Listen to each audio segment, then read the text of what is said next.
I turned 25 recently. And something shifts in your brain when you hit that mark. For the first quarter century of your life, you're fed a very specific script. Work hard, get good grades, find a steady job, keep your head down. You're led to believe that financial struggle is simply a lack of effort. That people who are broke just aren't waking up early enough or grinding hard enough. But then you look around. You see people in their 40s and 50s who haven't slept a full 8 hours in decades. People working 2 jobs, running themselves into the ground, exhausted to their very bones. They are working harder than anyone else you know.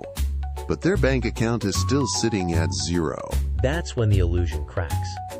You realize hard work, on its own, does not cure poverty. In fact, relying only on hard work is exactly how you stay trapped. I finally understood it. Some people stay broke forever, not because they are lazy, and not because they lack talent. They stay broke because they are trapped in a psychological and structural matrix they don't even know exists. Once you see the blueprint of the trap, you can't unsee it. And it usually starts with the biggest lie we're ever sold, the linear loop. The linear loop is simple. You trade 1 hour of your life for a fixed amount of currency. 1 hour equals $20. 8 hours equals $160.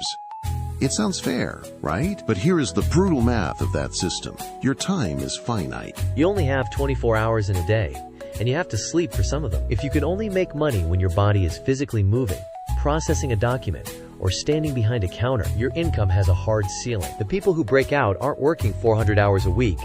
That's physically impossible. They are the ones who figured out how to decouple their income from their physical presence. They build digital assets, they build systems, they create media, they leverage other people's time or capital. They make it so that while they sleep, their creation keeps working. But when you try to tell someone about this, you hit the second wall, the comfort lock. Most people don't actually want freedom, they want certainty. Think about it. A predictable low feels safer than an unpredictable high. If you stay in a miserable financial situation, it's comfortable because you already know exactly how much it hurts. You know how to complain about it.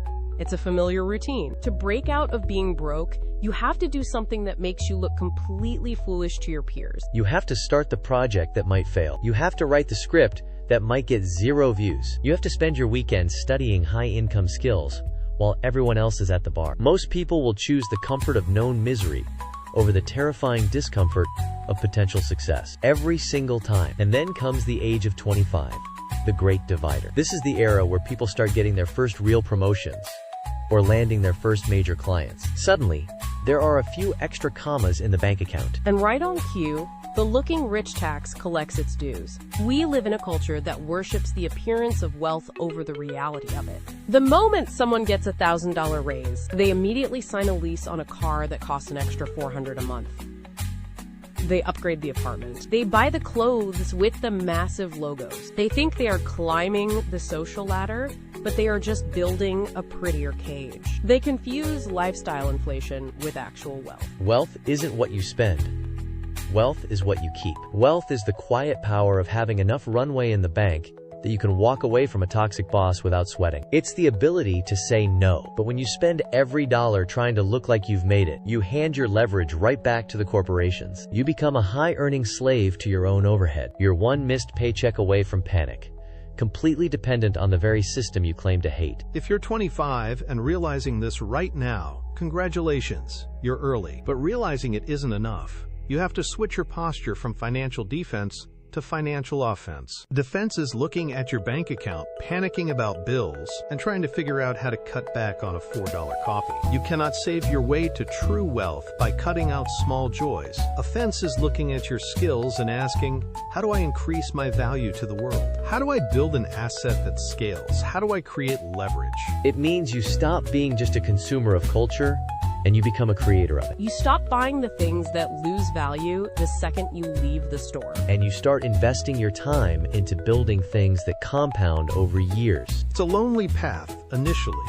Your friends might not get it. They'll ask why you're staying in on a Friday night to work on a business, a brand, or a script. They'll think you're obsessed. Let them, because in 5 years, the script flips completely. The people who chose temporary discomfort will have permanent freedom.